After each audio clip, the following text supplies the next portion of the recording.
guys, welcome back to my channel. If you're new here, my name's Gina.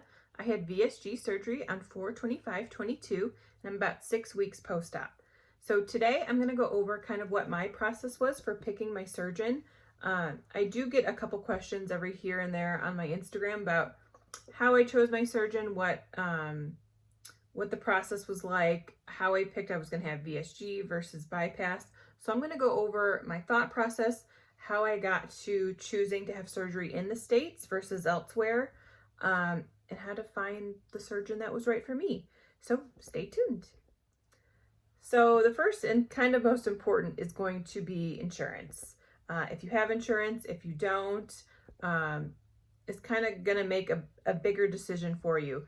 So if you have insurance, you can most likely get surgery in the States depending on your coverage. Or if you don't have insurance, you can fly somewhere like Mexico, or if you're in Europe, I know some people like go to Lithuania or places like that to get surgery done. So that's going to be like your split kind of factor there. Now I can't speak to researching any like overseas surgeries or even in Mexico because that was not my experience. All I can kind of guide you on is finding a surgeon in the States with insurance, because that is the route I chose to take.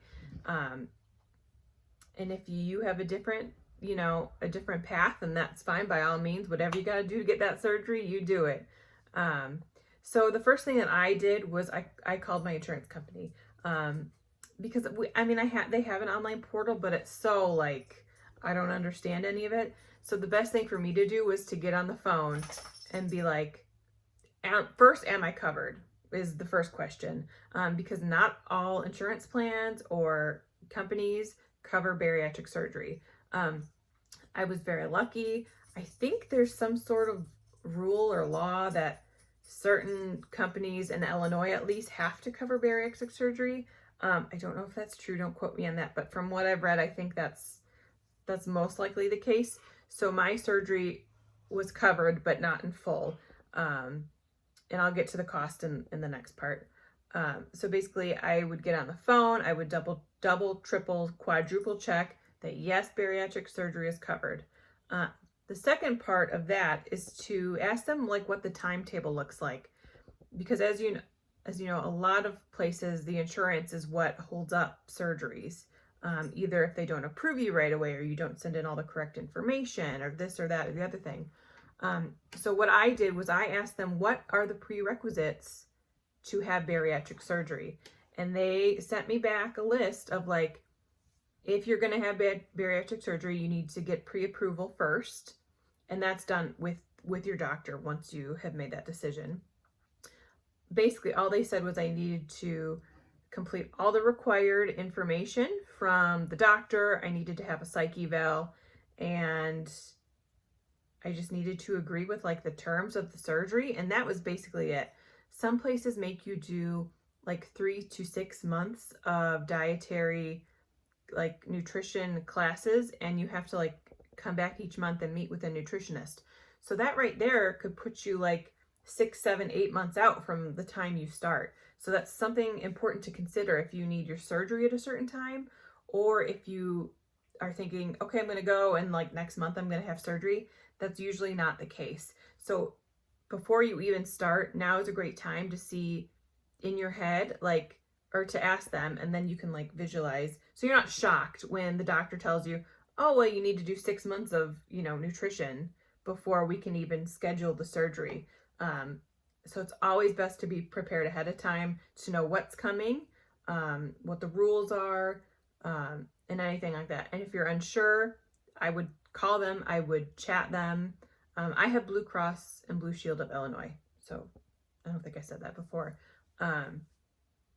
So yeah, always do your research. That's my number one tip, really. Always do research before you do anything, before you go anywhere. Research is how I got through this. It made me calm, things like that. So once you're approved and you've made that decision, now it's going to be, well, can I afford it? Because that was my second concern. I have my own house. I live by myself. It's like I can basically support myself, but now adding another payment to life, and it's not cheap. Like obviously it's not fully covered. So basically I had to meet my out-of-pocket max for them to cover the remainder of the surgery. So the first couple appointments are fine because like you go for the office visit, that's a couple $100 after insurance takes off their top portion or whatever. Then you go, I had a barium swallow, and that was really the first larger bill. It was quoted at like, I think almost $3,000 for them to do that. And I ended up having to owe $1,200 or something like that. So basically my out-of-pocket max was $6,900. So in order to meet that, it took me from my first visit basically till I was admitted to the hospital for me to reach that. And then actually I still haven't gotten the final bill yet. It's almost been 2 months, but the final hospital bill was like $55,000. So if I didn't have insurance, there's no way I would have had the surgery, or I would have had to consider going to Mexico because there's no way with the U.S. healthcare system. That's a whole different issue. But basically, it cost my out-of-pocket max. There's other people I know that their out-of-pocket maxes are lower, so then you would pay less. But I don't pay very much per paycheck for health insurance anyway. That's why my deductible is so high. So cost is definitely something to consider, especially if you don't have a lot of money or if you don't have insurance. Then Mexico is definitely the option for you if you're in the States. But yeah, definitely something to consider. Number 3, and my biggest point when people ask me, how did you find your surgeon? So I'm in the Chicagoland area. I'm like west suburbs or whatever. So there's a lot of great hospitals downtown Chicago, like a lot. And they're about 45 minutes on a good day for me. So that was an easy decision to, like, if I needed to go down there, I could have. But some of those hospitals don't have bariatric programs specifically. And that was my main concern, is that I was going to find a hospital, go to it, but they didn't have group support. They didn't have a team that specialized in bariatrics. My worst fear was like, okay, I'm going to get the surgery and then be stuck in a recovery room, and these nurses aren't going to know, like, either what I should be having or, I shouldn't say shouldn't know. They're not used to a bariatric patient.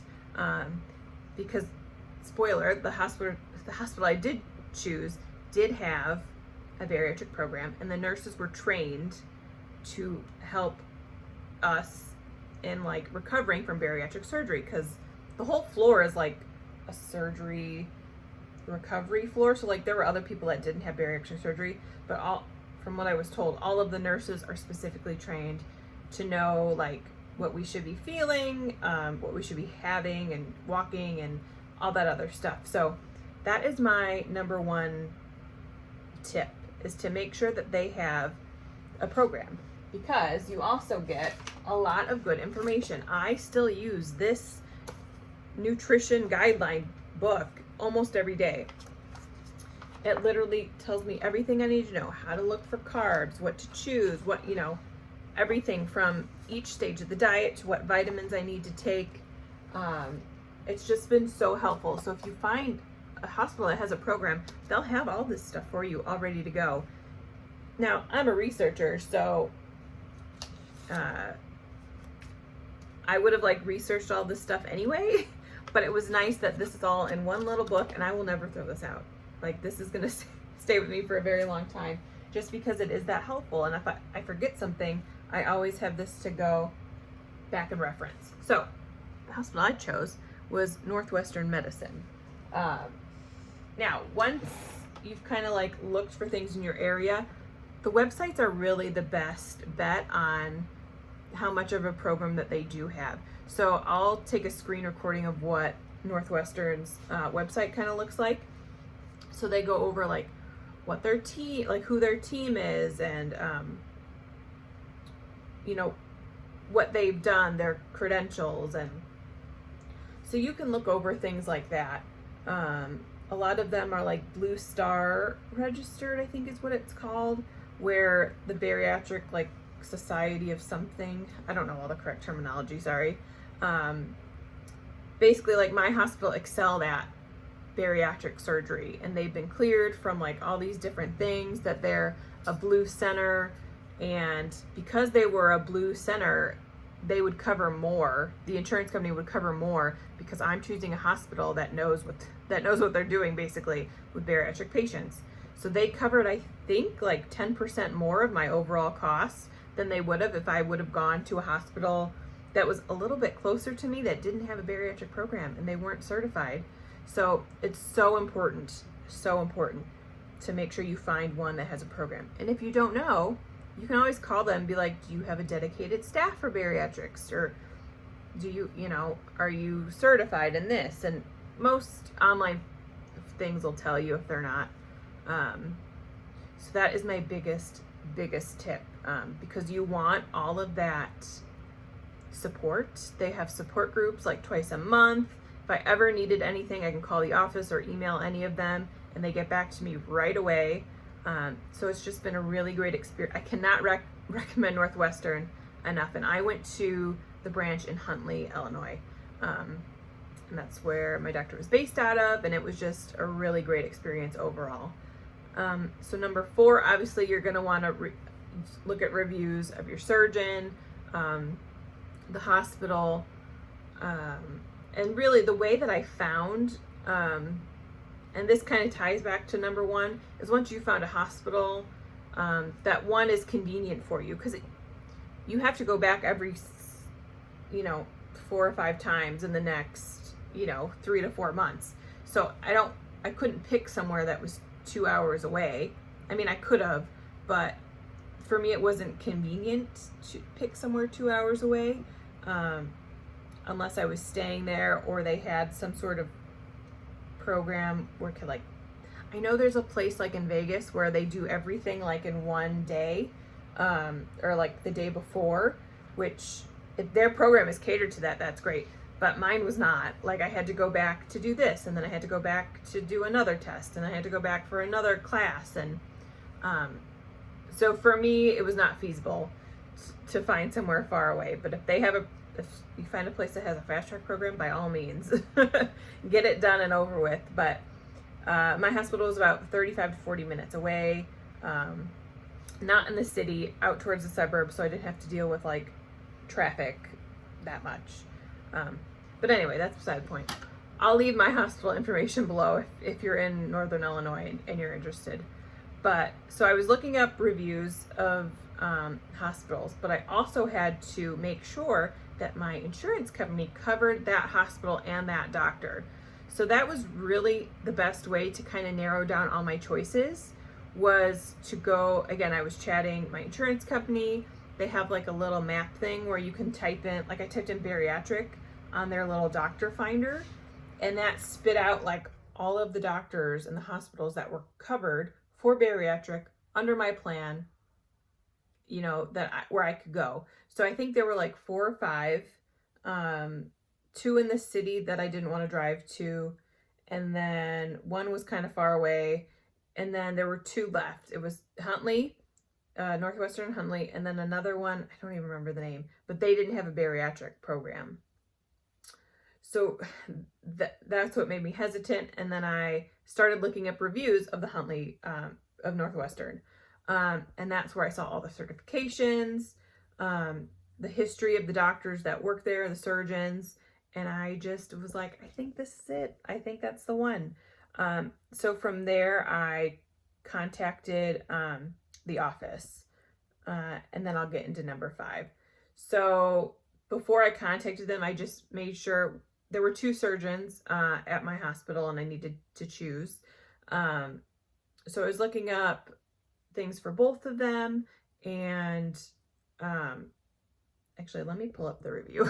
Okay, so I looked him up on, I looked at both doctors on WebMD, like they have like a doctor section, and he had over, so I'm panning to my iPad, he had over 50 5-star reviews. So that and the other doctor were very highly recommended and had great reviews and everything like that. And originally I was going to go with the other doctor. But this kind of leads into step number 5, was to find a doctor that like you're comfortable with and you like. And I called the office and they set me up with a free info session. And most places with a program will offer this. Basically, it's just, well, it used to be you would go in to like a thing and they would talk at you or whatever. This was over Zoom. So they kind of, a nurse's, or I think a nutritionist gets on and she kind of explains to you what the process is, what your lifestyle would look like after, like a rundown of like the different kinds of surgeries, and just like the general, nothing crazy in depth, but just like, this is a big change, this is a tool, you have a lot of success, you know, it's all up to you. And then once they kind of get that out of the way, they bring one of the surgeons onto the call and they talk to you. And at this point, it was the surgeon that I ended up choosing, Dr. Hadari, got on the call and was just so easygoing, so informative, just had like a real like chill vibe to him, I guess.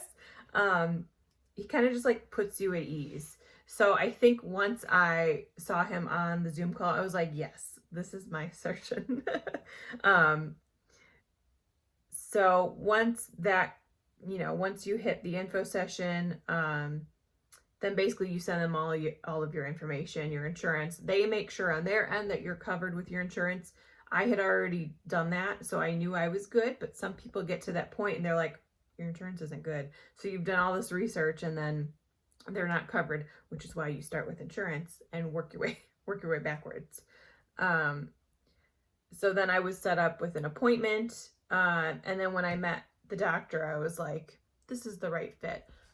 He's just so caring, and I don't know, I just trusted him right away. I don't know how to explain it. So yeah, and I'm sure the other surgeon is wonderful and lovely, and but the experience my doctor had, the people that he was trained with, I believe he said that he trained with one of the other doctors that like came up with the gastric bypass like 20 years ago, and he's had like over 20 years of experience, and like all the stars kind of aligned, and I knew that that was my surgeon. So from there, the last step was to choose what surgery I was going to have. I went in with the thought of the sleeve. The only thing that kind of put me off a little bit was I do have a little bit of acid reflux every once in a while, and I know that with the sleeve it could get worse. And he said, well, you're young, and I didn't have any other comorbidities. I was heavy. He didn't want to move all my other intestines around for the bypass if it wasn't needed. And in my case, it wasn't needed. He said the acid reflux will either stay the same or be gone completely. I'm imagining it's going to stay the same.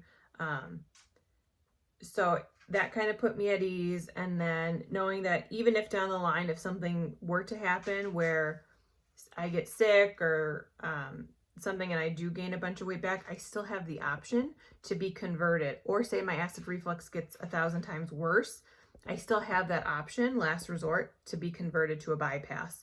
So that was like really the main reason that I was like, yes, the sleeve is right for me, was that there is a backup. Not that I'm planning on it, but down the line, if something needed to change, that I do have that backup option and I'm not stuck right away with the bypass.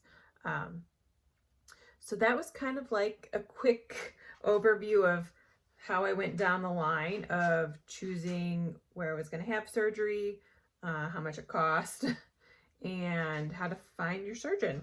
So again, if you have any questions, obviously the best thing to do is call your insurance if you have it and kind of see how that goes. I'll try to find a couple videos and link them down below about people who went to Mexico and how they chose, because I know there are a lot of different options and places you can go. So I'll do a little research, and if the US or whatever is not an option for you, then I'll link those down below. But I think that's it. If you have any questions for me specifically, you can go ahead and put them down below. But I hope this helped a little bit, kind of explain the process of what it was like for me, at least, to do it. I didn't have a crazy insurance hoops to jump through. They approved me pretty quickly. I think it was like a week. And then, so from start to finish, I started November. I called. I wasn't able to get an appointment until end of January, beginning of February. And then I had surgery April 25th. So, right? Yeah, April 25th. So that was kind of like a 6-month span almost, but not seriously up until February. So it was almost 3 months basically. So yeah, hope you found this somewhat helpful, or I just rambled for 20 minutes of nothingness, but I think I had some good tips in there. So yeah, anything below, let me know, and I'll see you in my next one. Bye.